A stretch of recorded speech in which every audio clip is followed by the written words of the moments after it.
रोशना जिस सोसाइटी में रहती थी और जिस फ्लोर पे रहती थी, वहाँ पे वो एक अकेली ही एक ऐसी औरत थी जो अपने बच्चों के साथ घर पे ही रहती थी। यानी कि वो अपने दिन भर के घर के काम करती थी, अपने हस्बैंड का ख्याल रखती थी, अपने बच्चों का ख्याल रखती थी। एग्जैक्टली हम उनको बोल सकते हैं हाउसवाइफ।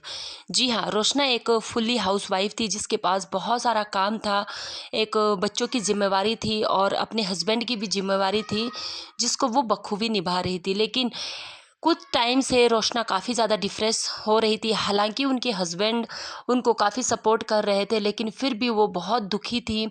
वो बाहर से हंसती तो थी, खुश तो रहती थी, बाहर से सब काम करती थी, लेकिन इनसाइड वो बहुत ज़्यादा दुखी थी।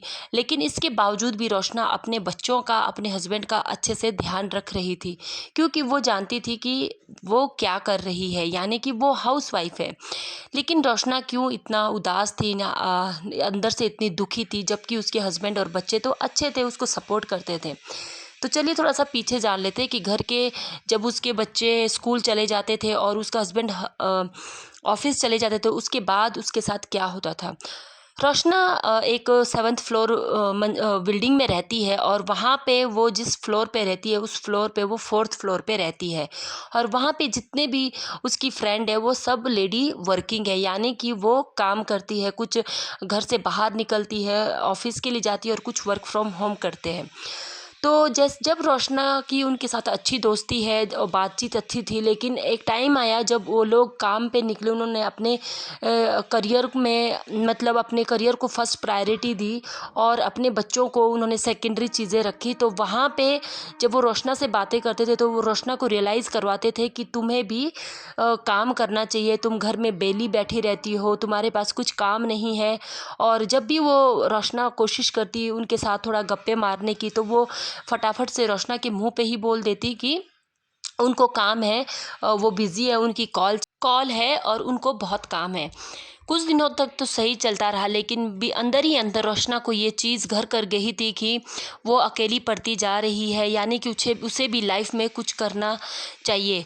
तो ऐसे से समय बीता गया, रोशना अंदर ही अंदर डिप्रेस्ड होती रही और एक समय आया जब उसने सबसे बात करना बंद कर दिया और वो घर पे अकेली ही रहती। अगर वो पार्क में भी अपने बच्चे के साथ आती तो वो थोड़ा सा टाइम स्पेंड करके वापस चली जाती। घर के कामों में भी अभी उसका मन नहीं लग रहा था। तो एक दिन उसके हस्बैंड ने उसको पूछ ही लिया कि वो ऐसा क्यों कर रही है, उसका क्यों पहले की तरह मन नहीं है, वो क्यों पहले की तरह खुश नहीं रहती है।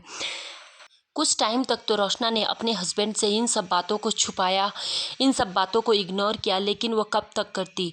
एक टाइम ऐसा आ गया जब उसने अपने हस्बैंड से इन सब बातों को शेयर किया कि किस तरीके से उसकी फ्रेंड या फिर उसकी सोसाइटी उसको रियलाइज़ करवाती है कि वो घर पे कुछ काम नहीं करती है, उसका घर पे वो दिन भर बैठी रहती है। ये सब बातें सुन के उसके हस्बैंड को भी काफ़ी अचंभा हुआ कि एक सोसाइटी की वजह से या फिर उनकी उसकी फ्रेंड की वजह से उसकी जो वाइफ है वो कितनी डिप्रेस्ड हो गई है। फिर उनके हस्बैंड ने मतलब रोशना के हस्बैंड ने रोशना को समझाया कि अगर वो हाउसवाइफ है तो ये कोई बहुत बुरी बात नहीं है, वो अपने बच्चों को टाइम दे रही है और अपने जो उसकी फैमिली है कोई पीछे से सपोर्ट नहीं है।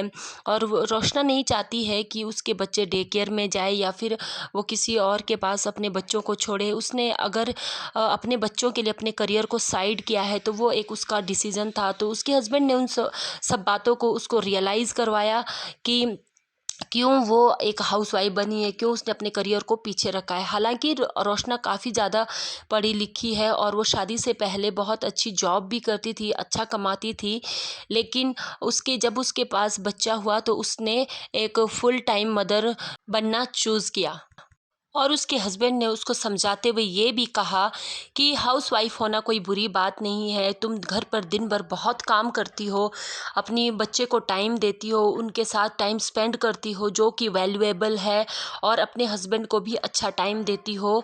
तो ये कोई बहुत बुरी बात नहीं है कि तुम घर पर रहती हो। बहुत से ऐसी औरतें हैं जो आज भी घर पर रहती है और अपनी फैमिली को टाइम देती है, बस फ़र्क इतना है कि वो जानती है कि वो क्या कर रही है।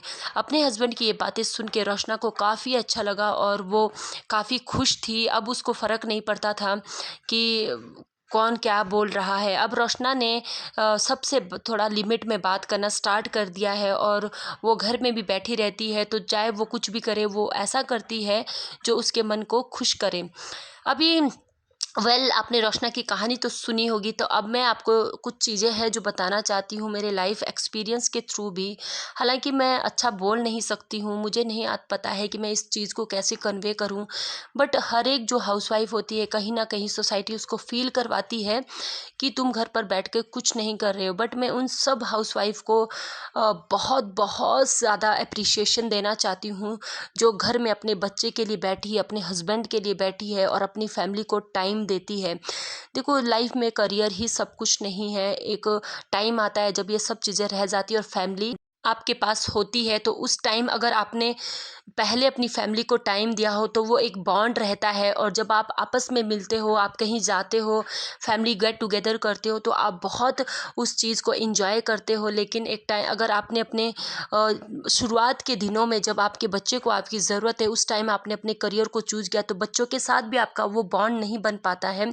और इससे भी बढ़ के मैं ये नहीं बोलती हूँ कि काम करने वाली लेडी गलत है या फिर हाउसवाइफ सही है। मैं आपको ये कहना चाहती हूँ, जितनी भी मेरी फ्रेंड्स है जो हाउसवाइफ है और इन दिनों में थोड़ा डिप्रेस्ड होके चल रही है, मैं इतना ही कहना चाहती हूँ कि आप चाहे काम करो चाहे घर पे रहो, आप खुश रहना सीखिए। आप अपने आप के साथ अपने आप को, आपकी खुद की फेलोशिप को इंजॉय करना सीखिए, तब भी आप हर जो आप चाहे आप कुछ भी कर रहे हो आप उसमें खुश रहना सीखेंगे। तो चलिए खुश रहिए और मिलते हैं नेक्स्ट वीडियो में। तब तक के लिए बाय बाय।